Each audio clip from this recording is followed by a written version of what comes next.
Django Fett on the job. Hey there, this is the Groovy historian, and today I have a guest with me known as Django. Hello. And today we'll be doing a very interesting vodcast topic known of the Battle of Redcliffe. And let me give you a few details before we get into the fairly informal, chilled out conversation. This was a very important, decisive battle which ended the Han Dynasty, so they said, before prior through the 12 years, which was the Three Kingdoms, upon ancient classical Chinese history. But apparent so, roughly around the date when this battle was fought, 208 to 209 BC. But a major alliance between Liu Bei and Sun Quan, a major numerical source. I think the numbers for the battle was kind of a bit vigorous, as they say, but I don't know. Apparently there was 800,000 on one side and 50,000 on the other side, but for me that's over exaggerated. So I'm not going to really get in for the numbers. For me it's more what happened. Why was this battle so important? So as you know, let me give a bit of background dynasty and history. Han Dynasty ruled for China for almost about 4 centuries, and there's been divisions with the west and eastern periods and was crumbling.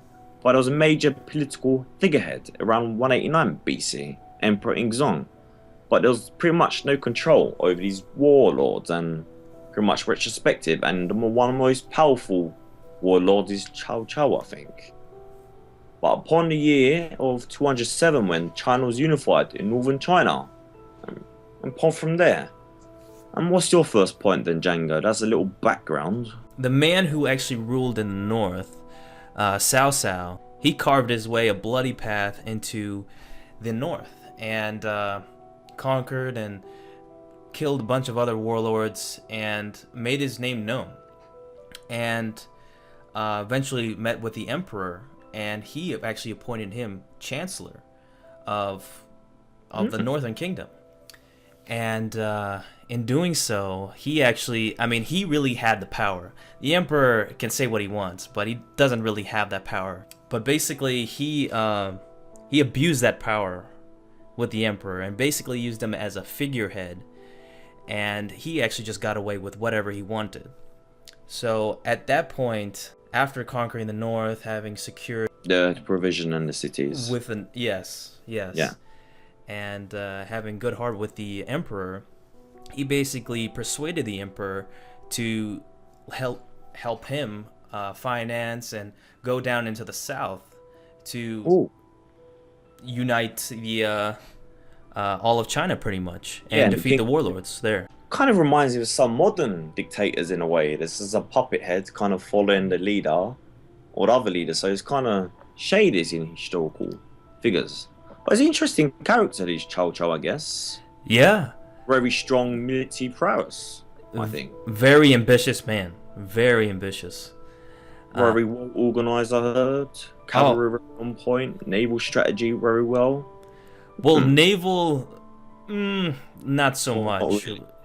Okay. What makes you say that then? Put your point across. Well, with the north, there wasn't much. There was rivers and all, but there's naval combat, not so much. It's more on the foot combat or infantry combat. And Cao Cao's forces were known to be expert horsemen and just great cavalrymen. But the thing is, when he went down in the south, he actually secured I don't know how many ships, just Let's say, I don't know, 100 or 2, for example. Yeah. Bigger number around those times, even though it's probably exaggerated, but... Yes, greatly exaggerated, yeah. After securing that, he didn't have the naval experience, his men didn't have the naval experience and teach them. What you're trying to say is they're quite amateur, really not really well experienced, well trained, not really institutionalized army. But the infantry was being around for many years and trained by the teachers and part of barracks and things like that, really. Yes, so yeah. More of a professional army, as they say. Yeah, and the South is actually known for its naval warfare, and are experts. They understand the sea. They know the ins and outs of the rivers pretty much, And the North, I mean, looking in at Cao Cao, he doesn't really know this. He doesn't know he doesn't understand the South, how the the way the Southern kingdoms are, or I Yeah, should say the Southern Warlords' lands, I should say. sounds interesting. So we talk about the battle a little bit now. Yeah. Yeah, apparently there unfolded three stages in the battle. Initially by skirmishes by Redcliffe, retreated by Woolley. Then there was a major decisive naval engagement by Cao Cao, but he retreated alongside Uiroid. Sorry about pronunciation, guys. But there was many combined with Suli and either Ixonga, Faikui, I think. Redcliffe, so there was other encounters. So after that, something happened. Plague, low morale, false marches, so really terrible conditions run the southern campaigns. So Cao Cao didn't really take disadvantage of his small curvature, kind of fall apart himself in a weird way. That's the first point. Do you want to take the second point, maybe? As I said before, the North, they're not used to going on to ships, and they're not used to naval combat. So when they went on the ships, they've been on the ships for I don't know how long, days, Day. weeks, Even a month, even. You even never know. months, who knows. And these men eventually got seasick and eventually discovered other diseases, other tropical diseases, which the people from the South had immunization for, or were immune for. The North didn't have that, and this was all new to them. This just destroyed in their morale and just caused rampant rounds of death, Wow. pretty much. So it's pretty much an epic failure, this battle. Yeah, pretty much. In a And sense, not organized, disorganized, plague, not well thought out, not enough problems as well. There's too much problems, but not really enough supplies he took with him, I guess, from what I've been reading and understanding.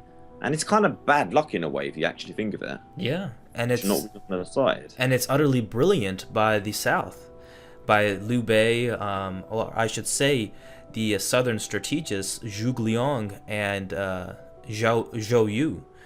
Brilliant on how they worked together and came up with an idea to just overwhelm hundreds of thousands of men.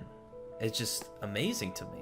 One of them, just brilliant plans to this day. Yeah, I actually believe in that point as well, but the major aftermath for me is quite interesting because, as you see, because he worked in their favour, because it kind of reminds me of Battle of Hastings. Harold was going from all the way from north to south and he was tired and, kind of unprepared for this pressure of a battle. So these people, in a way, not really compared in that, but in this way, when Cao Cao was going down south, he kind of was not really ready. He didn't really thought, this is going to be tiring. We need to take a lot of breaks. And it kind of just happened and he kind of disastrous led these men to failure if you actually thought of it. So the South were kind of lucky in that way, but they were more prepared because they never moved about or had their good conditioning and they were kind of prepared for this in a way. Ill preparation, yes, and I mean that's the biggest thing. Ill preparation. They were not prepared for the South. Cao Cao was really overconfident from the very beginning because of all of his successful campaigns in the North. He thought he could do the same thing and replicate that into the South, but that wasn't the case whatsoever. It was a totally different battlefield whatsoever, and yeah, it just didn't go in his favor whatsoever. So what do you think the point of this war, the legacy it kind of left behind? Well, the thing is, I thought that if Cao Cao won, what could have happened? He could have created another kingdom and actually united the whole of China. It would have been a totally different kingdom or dynasty whatsoever. It would have been a totally different China. But with this, the defeat of his forces, it created just the falling apart of the Han Dynasty. And I know it didn't fall until 12 years later, and the creation of the Three Kingdoms, which is to this day revered by many Chinese and loved because of the Romance of the Three Kingdoms book. Yeah, I believe in that point as well because the Chinese do kind of celebrate the date roughly around where the Red Cliff lost. There was even a famous movie in it in 2008 it was made, so it's quite important in popular culture and fictional tale as well. So it's embedded in Chinese culture of how the Southern was triumphed, I think. Something like that, and they went over the odds. It just shows that, like, if you have the bigger numbers, it doesn't mean you'll always win. Yeah. So I think safe to say that to learn from this, odds do go matter against the evens in a way, as they say. You know, there's always differences, but who would win? You never know. Battle is always something. Is luck in one way, but no luck in one way. That Right. makes sense. Yeah, it does. So, guess it's been a pretty interesting podcast, bro. Yes, it has. Please subscribe to Django. He's been my special guest, and we've got more things coming in the future. Absolutely. And hope you enjoyed it. And please subscribe to us and stay groovy, everyone. See you guys.